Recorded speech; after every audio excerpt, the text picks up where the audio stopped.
Hello, সুচিস্মিতাস art গ্যালারিতে তোমাদের সবাইকে স্বাগত জানাই।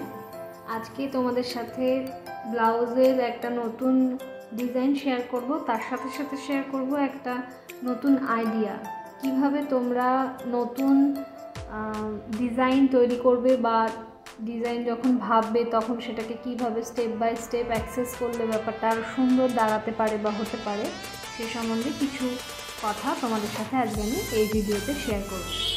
তো আমি যেটা করেছি, এখানে তোমরা আবছা হলেও হয়তো দেখতে পাবে পেন্সিল দিয়ে এখানে একটা স্কেচ করা আছে। তবে এই স্কেচটা করার আগে আমি যে স্টেপগুলো করেছি সেটা একটু শেয়ার করি। একটা সাদা পেপারের ওপরে প্রথমে পেন্সিল দিয়ে স্কেচটা এঁকে নিয়েছি এবং কালার করে নিয়েছি। যে কালার কন্ট্রাস্ট, মানে নতুন যদি কোনো ডিজাইন তোমরা ভাবো বা কিছু দেখে সেটা থেকে ইন্সপায়ার্ড হয়ে নিজের মতো চেঞ্জ করে কিছু নিজস্বত্ব রেখে কাজ করতে চাও, তাহলে অবশ্যই তোমাকে আগে একটা স্কেচ করতে। আমি যেটা করেছি সেটা হচ্ছে এই ডিজাইনটা এখানে আগে পেন্সিল দিয়ে করেছি, তারপর দুটো কালার কন্ট্রাস্ট করার চেষ্টা করেছি। দেখতেই পাচ্ছ এখানে এই কাজটা আমি হাতায় করেছি এবং এই কাজগুলো আমি ট্রায়াল হিসেবে করেছি, মানে বোঝার জন্য যে কোন জিনিসটা বেশি ভালো লাগবে। যদি আমি সাদা পেপারে করেছি পুরো কাজটা, এটা যখন ইয়েলোর উপরে হবে তখন পুরো ব্যাপারটা চেঞ্জ হয়ে যেতে পারে, যাবে অবশ্যই, তবে আশা করা যায় যে এটা একটা অন্যরকম রূপ নিচ্ছে এবং সেটা ভালোর দিকেই যাবে। তোমরা দেখতে পেলে এই আইডিয়াটা ঠিক কেমন আমাকে জানিও তোমরা। আমার মনে হলো যে এই জিনিসটা তোমাদের সাথে শেয়ার করলে তোমাদের হয়তো কিছুটা হেল্প হতে পারে। ইন্সপিরেশন নিয়ে তুমি নিজের মতো করে যদি করতে চাও তাহলে এই টিপসটা তোমরা ফলো করতে পারো। তারপরে আরেকটা জিনিস যেটা শেয়ার করার ইচ্ছা হলো সেটা হচ্ছে যে দুটো হাতাতে আমি যদি এই ধরনের কাজ করি তার একটা মেজারমেন্ট লাগে। আমি ফ্রি হ্যান্ড যতই ছবি আঁকি না কেন, যারা করে না বা যারা প্রথম করছে, যাদের হাত অতটাও স্টেডি নয়, তারা যেটা করতে পারে একটা পেপার কাটিং করে নিতে পারে। এই শেপে একটা পেপার কাটিং তোমরা করে নিতে পারো। আমার কাছে এই পেপারটা ছিল, ব্রাউন পেপার। তোমাদের কাছে যে কোনো পেপার থাকলেই সেটা দিয়ে তোমরা এই জিনিসটা করতে পারো। এই শেপে একটা কাটিং করে নিলে সেম জিনিসটা অন্য হাতায় রিপিট হবে, তবে ভিতরের কাজগুলো কিন্তু আই মেজারমেন্টে করাটাই শ্রেয়। আর যদি এত কিছু না করতে পারো তাহলে আমি সবসময় বলে থাকি যে জিনিসটা একটা হোয়াইট পেপারে এঁকে নিয়ে সেটাকে এর নিচে প্লেস করে বা ট্রেস করে নিতে পারো, তাহলেও সেম জিনিসই হবে। এবার বলি, এই দুটো রং আমি ইউজ করেছি, তোমরা দেখলে এই দুটো রঙই এখানে ইউজ করব। একটা হচ্ছে গ্রিন কালার, আমি অ্যাক্রিলিক কালার ইউজ করি ফেভিক্রিল পিডি লাইটের, আর একটা হচ্ছে প্রুশিয়ান ব্লু। তুলি ইউজ করেছি এখানে জিরো তুলি আমি ইউজ করেছি। যে কোনো ভালো ব্র্যান্ডের জিরো তুলি ইউজ করতে পারো। সোনাই সব থেকে ভালো, তবে সোনাইয়ের তুলি খুব একটা মার্কেটে এখন পাওয়া যায় না।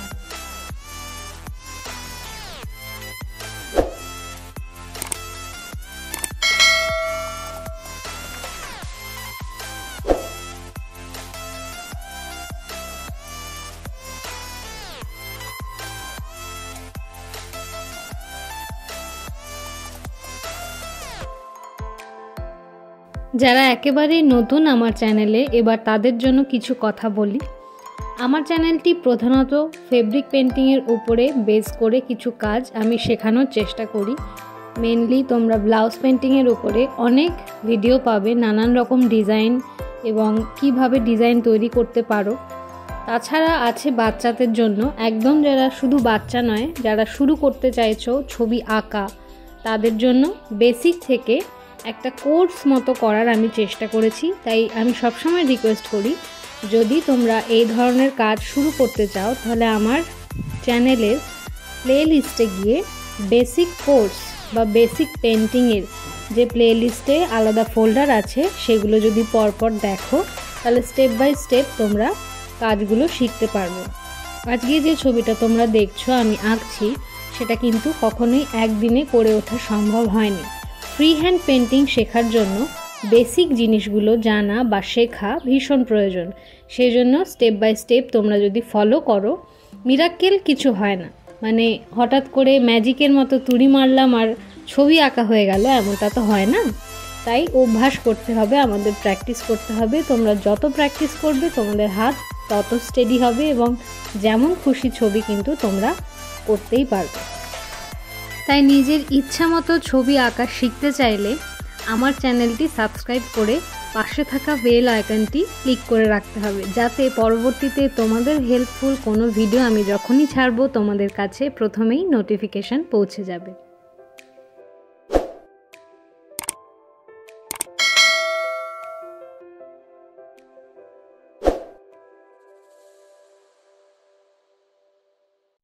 এখানে আবার তুলির পরিবর্তন হয়েছে, এখানে সবথেকে সরু তুলি ব্যবহার করেছি। এখানে আমি 000 তুলিটা ইউজ করেছি।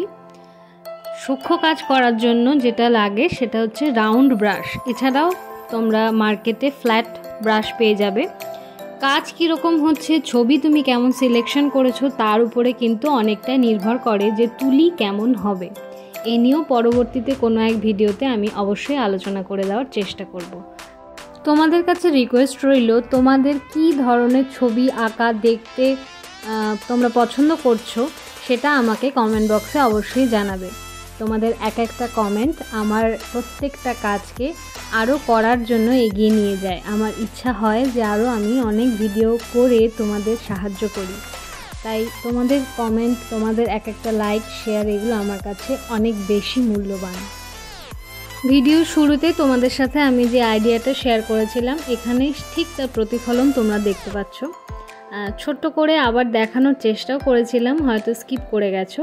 এখানে ব্যাক সাইডের কাজ হচ্ছে, মানে ব্লাউজের পিছন পোর্শন যেটা পিঠের দিকে থাকবে, সেখানে এই ডিজাইনটা আমি দুরকমভাবে চেষ্টা করেছিলাম সাদা পেজের উপরে, যে কোন রঙটা বা কোন কালার কন্ট্রাস্টটা রাখলে ভালো লাগবে। ফাইনালি আমি এই কালার কন্ট্রাস্টটাই চুজ করেছি। তো ফাইনাল লুক তো তোমরা প্রথমেই দেখেছো এবং কাজ দেখতে পাচ্ছ। একটা জিনিস তোমাদেরকে বলবো, যখন এই ধরনের কাজগুলো করবে তখন অনেকটা ধৈর্য নিয়ে পুরো কাজটা করার চেষ্টা করবে। ভিডিওটা হয়তো খুবই ছোট বা টাইম ল্যাপস যেহেতু করা হচ্ছে তাই খুব তাড়াতাড়ি ভিডিওটা চলে যাচ্ছে, কিন্তু এত তাড়াতাড়ি কাজ তো হয় না। তাই সময় নিয়ে ধৈর্য ধরে পুরো কাজটা করার চেষ্টা করবে। আজকের ভিডিওটা এই পর্যন্তই রইল। তোমরা অবশ্যই কিন্তু আমাকে জানিও যে তোমাদের আজকের ভিডিও কেমন লাগলো। তার সাথে এই যে আমি ছোট ছোট টিপস তোমাদের সাথে শেয়ার করার চেষ্টা করি, সেগুলো কি তোমাদের জন্য হেল্পফুল হয়? যদি হয় সেটা আমাকে একটু জানিও। আজকের মতো এই পর্যন্তই, আবার আসবো পরের শুক্রবার নতুন কোনো ভিডিও নিয়ে। ততদিন ভালো থেকো, সুস্থ থেকো, টাটা।